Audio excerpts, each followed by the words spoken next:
Hello po guys, meron po akong bagong bili sa Divisoria na barel. Ito po yung aking shotgun, tsaka 45 na Combat Master. Siyempre itong Combat Master muna uunahin natin.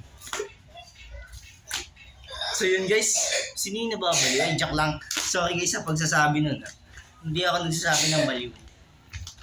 Sorry guys.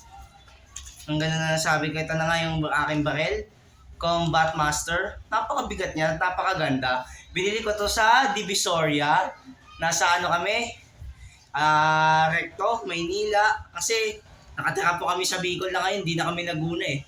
So ito na yung aming baril. Combat Master. Napakabigat niya, napakaganda oh. Sa pag kinasa mo, naglalak siya. Ito yung kanyang lock. Ito. So pag ginaganya mo, patigas. Ang tigas nga nito guys, napapikit lang ako.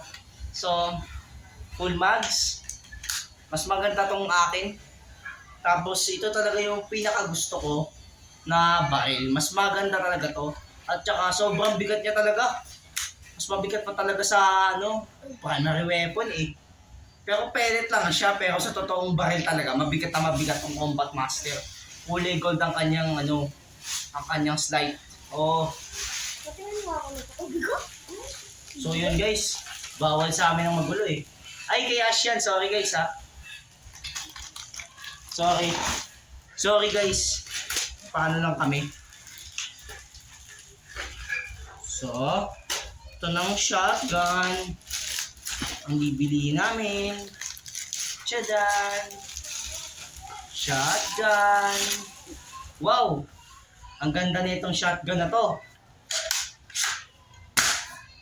Oh! Malakas siya guys, no?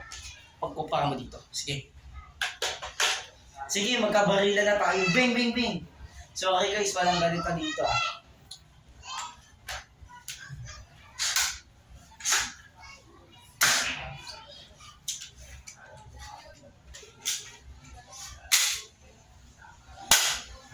So yun guys, mga primary weapons natin. Kailangan natin ng kailangan natin ito. So to, yung handgun, shotgun versus handgun. Sino kaya mas malakas sa kanila? Unahin muna natin tong shotgun kaysa sa handgun. Oh.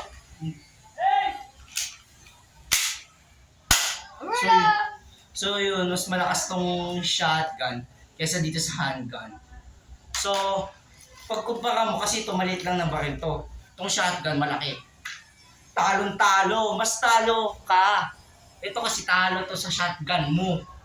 Joke lang guys. So yun guys, nasa Recto kami. For this video, nandito kami sa Recto. Galing kami Divisoria. Layo, maraming tao doon. Pero sa Quiapo, walang nakakabili nito sa Quiapo kasi ang Quiapo ay malaki. Oh. Pero pwede mo siyang balakan kahit bulitas lang.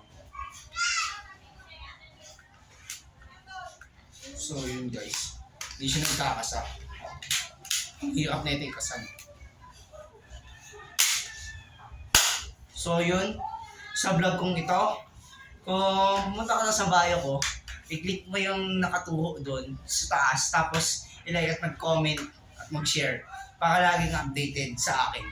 Bye-bye!